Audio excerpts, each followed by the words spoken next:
Hello friends, कैसे हैं आप सब। आज मैं आपके लिए मेंस लेवल का कुछ लेके आया हूं। ये एक क्वेश्चन है, इस एक क्वेश्चन को समझें क्योंकि इस क्वेश्चंस को बहुत सारे तरीके से करा जा सकता है। और मतलब बहुत सारा तरीका, मतलब बहुत सारे क्वेश्चंस बन सकते हैं इसी एक क्वेश्चन पे। तो ये कैसलेट प्लस टेबल डीआई है और इसको हम समझते हैं और इसको हम देखते हैं कि इसको कैसे कर सकते हैं। अब आप है ना क्या करिए, अगर आपको लगता है कि ये वाला मतलब कैसलेट प्लस टेबल चार्ट मेरे से बन जाता है, तो आप क्या करिए, इसका मतलब आप इसको बैठे बैठे, मैं भी आपके साथ साथ सॉल्व कर रहा हूं, आप सॉल्व करिए। देखते हैं सॉल्व करने का तरीका क्या है और कैसे इसको सॉल्व किया जा सकता है। ठीक है, मैंने बहुत मेहनत करके इस वाली को बनाया है, तो एक बार आप देखिए कि इसको कैसे और निखारा जा सकता है और इसको कैसे किया जा सकता है। अब मैं आपको थोड़ा सा बता देता हूं कि ये जो टेबल दिख रहा है आपको, टेबल के बारे में क्या क्या आपको दे रखा है। टेबल के बारे में अगर आप ध्यान से देखो तो बुलेट ट्रेन्स दे रखी है आपको, बुलेट ट्रेन्स दे रखी है कौन कौन सी, पी क्यू एक्स वाई, और उनकी लेंथ दे रखी है 250, 350, 150, 174। ठीक है, इनकी स्पीड दे रखी है उसी नाम से, जो ट्रेन के नाम से, पी क्यू और एक्स वाई, और एक्स के आगे लिखा है कि आर परसेंट ज्यादा है पी से। और ये भी बोला है कि ट्रेन, अब एक और दे रखी है टाइम टू क्रॉस प्लेटफॉर्म, मतलब कोई प्लेटफॉर्म है उसको क्रॉस करने में पी को कितना टाइम लगता है 19.2 सेकेंड्स, क्यू को कितना टाइम लगता है 40 सेकेंड्स, एक्स और वाई का नहीं दे रखा। ठीक है, ये स्टेटमेंट दे रखा है। तो सबसे पहले हमें ये देखना पड़ेगा क्योंकि इसमें पूछा है क्वेश्चन के अंदर, find R plus S plus M, मतलब आर एस तो आपको दिख रहा है टेबल पे, एम नीचे होगा कहीं स्टेटमेंट्स के अंदर। ठीक है, तो ये डेटा सफिशिएंसी भी हो सकता है कि दोनों स्टेटमेंट को यूज करके क्या बनेगा, क्या पहला स्टेटमेंट से बनेगा या आइदर 1 और 2 से बनेगा। ये बड़ा इंटरेस्टिंग क्वेश्चन है और मेरे को लगा कि इसको मेरे को आपको कराना चाहिए जिससे आपको पता चले कि मेंस लेवल क्या होता है। तो चलिए हम इस क्वेश्चन को करते हैं और थोड़ा सा समझते हैं।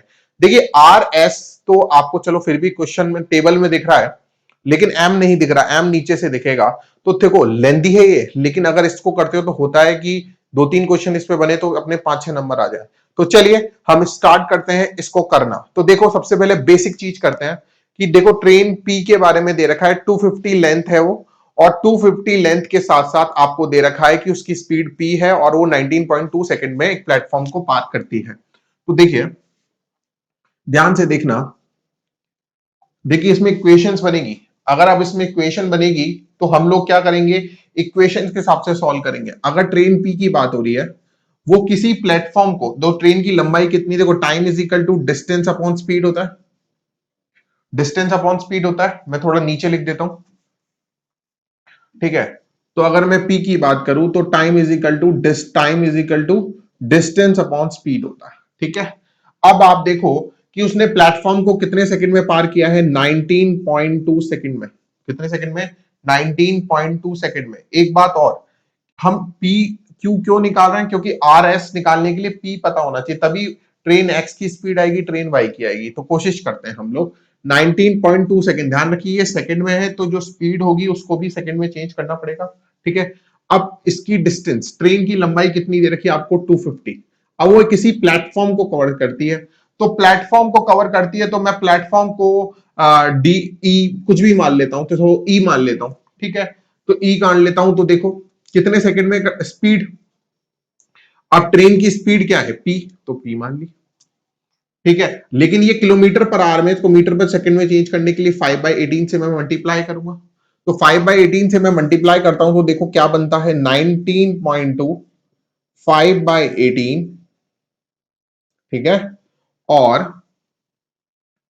पी भी ले लो, -250 इक्वल टू ई।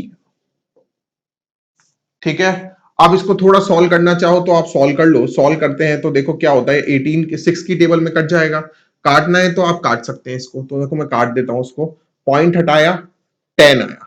ठीक है, 10 आने के बाद 6 की टेबल में काटो, 6 3 जा, और ये कट गया 6 3 जा, और ये हो गया 32। ठीक है, अब आप देखो 5 1 जा, 5 2 जा। ठीक है, अब ये 16 हो गया, तो आपका आ गया 16/3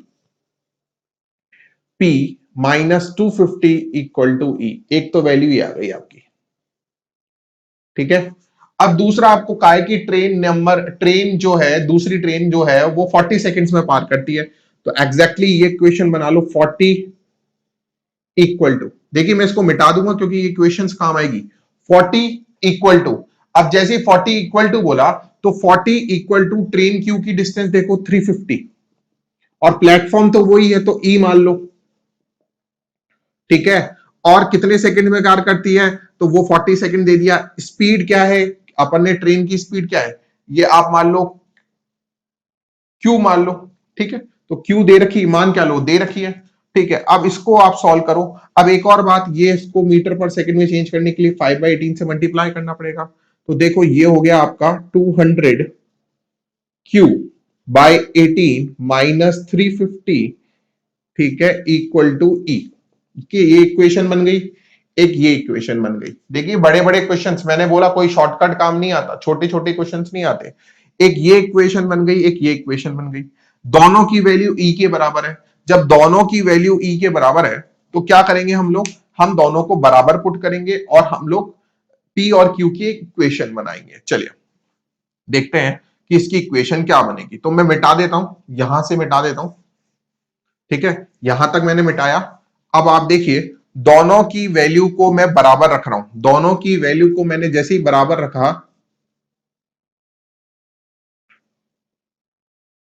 ठीक है, और एक ये भी बराबर रखा,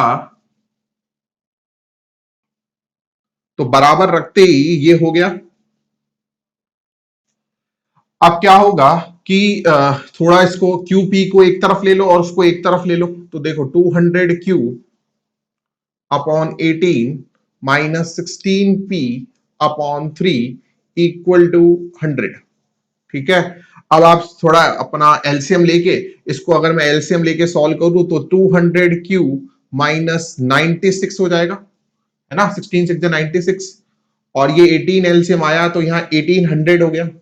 अब जब 1800 हो गया तो 4 की टेबल में काट दो, देखो 50 क्यू 4 में कॉमन आ जाएगा ना, 4 कट जाएगा, 24 पी इज इक्वल टू कितना, इज इक्वल टू 450। अभी भी 2 की टेबल में कट रहा है तो काट दो इसको, तो 25 Q minus 12 P equal to 225। ये आपकी एक इक्वेशन बन गई एक। आप इसको एक मान लो क्योंकि बाकी सब काम नहीं आएगी, और चीजें भी तो आगे चलेगी। ये एक इक्वेशन बन गई आपकी, ठीक है। तो ठीक है, तो हमारी एक इक्वेशन ये बन गई। अब इसने, अब देखो यहां तक देखने के बाद आप क्या करो, स्टेटमेंट वन देखो।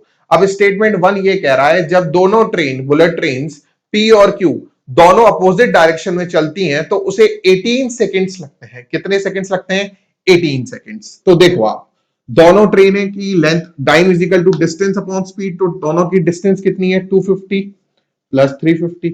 अब दोनों एक दूसरे के अपोजिट डायरेक्शन में चल रही है तो स्पीड जुड़ जाएगी, अगर सेम में चलती है तो माइनस, ये किलोमीटर पर आवर में तो मीटर पर सेकंड में चेंज करना पड़ेगा। कितने सेकंड्स में पार कर लेती है, तो आप देखोगे इसमें लिखा हुआ है 18 सेकंड्स में, ठीक है। अब आप ध्यान से थोड़ा समझना, देखो इसको सॉल्व करने से क्या होगा, इसको सॉल्व करने से क्या होगा, मेरा पी और क्यू आ जाएगा। अब जब मेरा पी और क्यू आ जाएगा तो पी, देखो मैं इस क्वेश्चन को डायरेक्ट सॉल्व करूंगा, अभी मैं पूरा सॉल्व करके दिखाऊंगा, लेकिन मैं आपको क्या कहता हूं कि डेटा सफिशिएंसी को कभी सॉल्व नहीं किया जाता। लेकिन आपको डेटा सफिशिएंसी को सॉल्व नहीं करना है, लेकिन आपको क्या कुछ अंदाज तो लगना चाहिए ना, तभी तो आप चीजें सॉल्व करोगे। तो देखो इससे पी और क्यू की एक इक्वेशन है, एक ऊपर पी और क्यू की इक्वेशन है, तो स्टेटमेंट वन से पी और क्यू आ जाएगा। स्टेटमेंट वन से क्या आ जाएगा, पी और क्यू, और जैसे पी और क्यू आएगा, अब देखो पी क्यू तो निकाल लिया हमने। अब पी क्यू निकालने के बाद हमें क्या चाहिए, आर एस एम चाहिए। अब आर एस एम के लिए मुझे एक्स की स्पीड चाहिए होगी या वाई की स्पीड चाहिए होगी, उसके बारे में सिर्फ एक ही लाइन दे रखी है स्टेटमेंट वन में कि ट्रेन एक्स ज्यादा है ट्रेन वाई से, मतलब ट्रेन की जो स्पीड है, बुलेट ट्रेन की जो स्पीड है ट्रेन एक्स की, वो ज्यादा है। तो स्टेटमेंट वन से तो आंसर नहीं आएगा, ठीक है। लेकिन अब हमें क्या करना पड़ेगा, देखो मैं आपको उसको सॉल्व भी कर रहा हूं, लेकिन मैं आपको यह भी बता रहा हूं साथ के साथ कि स्टेटमेंट जो होगा, कि स्टेटमेंट वन से आंसर नहीं आएगा, क्या पता स्टेटमेंट टू से आंसर आ जाए, ठीक है। मैं इसको सॉल्व कर रहा हूं, लेकिन सॉल्व करना नहीं है एग्जाम के अंदर, ध्यान रखना, ठीक है। तो जब मैं इसको सॉल्व करता हूं, तो देखिए सॉल्व करते हैं इसको। तो थोड़ा सा इसको सॉल्व किया तो 250 250 600 हो गया ये, ठीक है, सॉल्व। और उसके बाद आपको 18 सेकंड्स में पार करती है, तो 18 सेकंड्स के लिए देखो ये P प्लस क्यू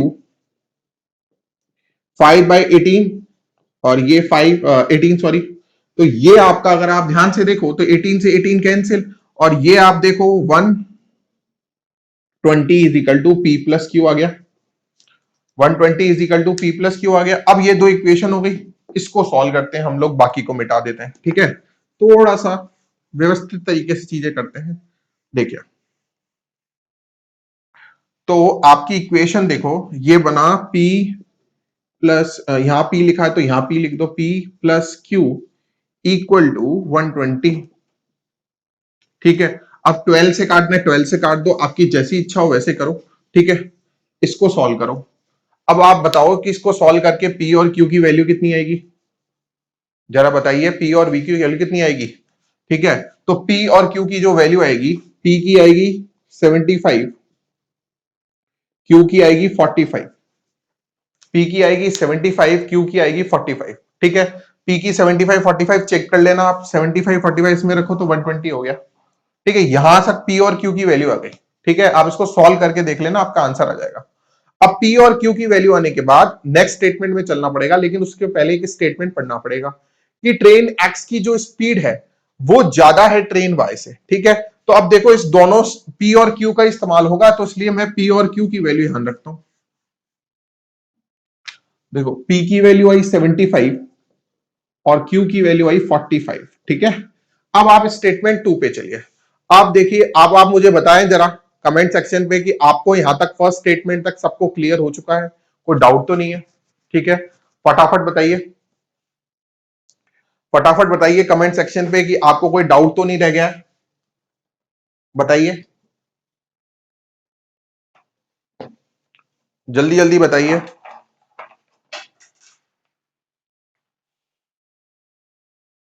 पी और क्यू तक किसी को भी डाउट है तो पूछ लीजिए।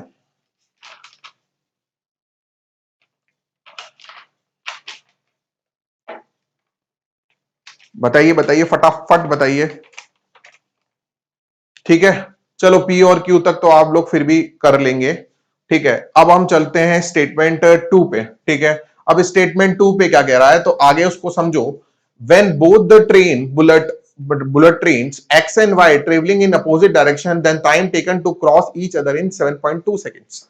अच्छा साहब, अब इसने बोला है कि x प्लस वाई, अब आप देखो डिस्टेंस जरा देखो, x और y की डिस्टेंस कितनी है, 150x है, और 170, 150 तो क्या है, लेंथ है, 150 x की लेंथ है ट्रेन की, और y क्या है, 174 जो है ट्रेन y की लेंथ है।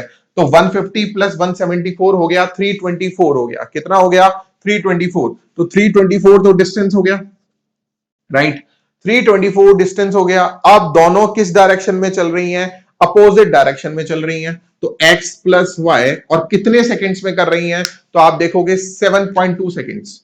अब एक और बात, ये किलोमीटर पर आवर में, तो इसको मीटर पर सेकंड में चेंज करना पड़ेगा। ठीक है, तो इसको सॉल्व करो।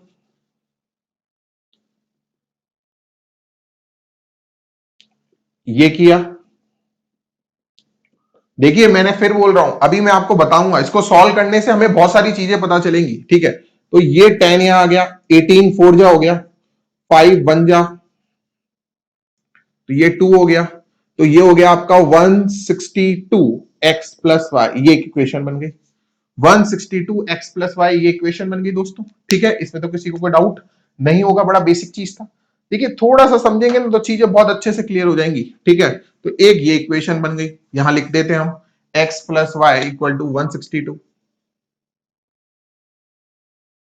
ठीक है, तो x प्लस वाई 162 बन गई। अब दूसरा स्टेटमेंट पढ़ो, which is 1/9 times of the time taken to cross each other in the same direction.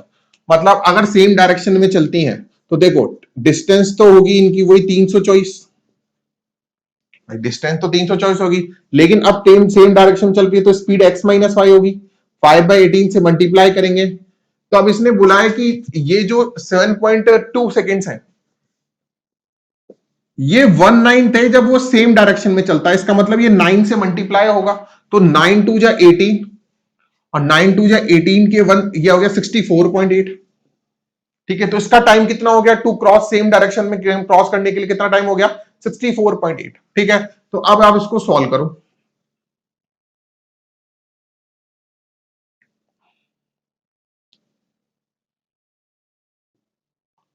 X plus Y. ठीक है, अब आप देखो ये कट रहा है क्या, यहां 10 आ गया। ठीक है, ये आप देखो ये आपका कटा 2 टाइम्स। ठीक है, और ये 2 टाइम्स कटा, ये कटा, तो x प्लस वाई की वैल्यू 18 आ गई। तो x प्लस वाई नहीं, सॉरी माइनस वाई, तो यहां x माइनस वाई की वैल्यू 18 आ गई। अब देखो x माइनस वाई की वैल्यू 18 आने से क्या होगा, देखो एक तो इक्वेशन आई हमारी x plus Y equal to 162, एक आई x minus Y equal to 18। अब क्वेश्चन देखा जाए तो यही सॉल्व हो गया। कैसे, x आ गया, y जाएगा सॉल्व करने से। अब x y आने से क्या होगा, एक्स वाई आने से आर और एस आ जाएगा, आर एस आ चुका है। अब जब नेक्स्ट लाइन पढ़ोगे आप, क्योंकि अब एम निकालना है, तो नेक्स्ट लाइन में यही लिखा हुआ है कि time taken by the train Q और X to cross each other in same direction is M second. तो देखो टाइम निकालना है। अब आपको पता है कि ट्रेन की जो क्यू और एक्स है उसकी डिस्टेंस पता है। अब जब ट्रेन क्यू और एक्स की डिस्टेंस पता है और ट्रेन क्यू और एक्स की हमें स्पीड भी पता है, तो टाइम निकल जाएगा, तो क्वेश्चन सॉल्व हो गया। तो आप बोल सकते हो स्टेटमेंट 1 और 2 से सॉल्व हो जाएगा। इसको और भी नहीं करना की जरूरत था। स्टेटमेंट 1 में हमें पता चल गया था पी और क्यू आ गया, पी और क्यू आ गया, नीचे के 2 स्टेटमेंट पढ़े उससे पता चल गया एक्स और वाई आ जाएगा। दिमाग में सॉल्व होना चाहिए, क्वेश्चन सिर्फ 1 मिनट का भी नहीं था ये। एक्स और वाई हो जाएगा, एक्स और वाई से एम आ जाएगा और से आंसर आ जाएगा। लेकिन अभी आपको मैं सॉल्व करके बताता हूं कि इसमें क्या और सॉल्व किया जा सकता था, मतलब एक्स और वाई से क्या होगा। ठीक है, तो देखो इसको सॉल्व करोगे तो x की वैल्यू आएगी 90, y की वैल्यू आएगी 72। ठीक है, अब कोई बच्चे पूछे कि नहीं है सर मुझे तो नहीं समझ में आया, मुझे तो r और s से करके दिखाओ। तो देखो r और x से कर देते हैं। अब r और x को समझना है तो देखो उसने देखो ऊपर कुछ बोला है, x is equal to r percent more, मतलब r परसेंट मोर बोला तो 100 में r जोड़ो बटा 100% है ना, मोर देन p कितना है, यहां देखो p 75 है, p कितना है 75। तो देखो r की वैल्यू आ जाएगी, आप इसको सॉल्व करोगे तो देखो इसको 9 ये हो गया 9000, ये हो गया 1700। ठीक है, तो सॉल्व कर लेते हैं 3 4। ठीक है, 4 हो गया, यहां तक हो गया 4। उसके बाद हम लोग देखें तो 490, 94 जा 360, 360 ये हो गया, ये हो गया 300 प्लस 3r, तो 60 3r, तो r की वैल्यू कितनी आ गई 20। तो r की वैल्यू कितनी आई 20। तो आप देखो इससे सीधा सीधा r की वैल्यू निकाल लो 20। अब r की वैल्यू आ जाएगी, ऐसे के ऐसे आप s करोगे तो s भी सॉल्व करके आएगा, और जब s आएगा वो 60 आ जाएगा आपका। ठीक है, तो मेरा r और s भी आ गया।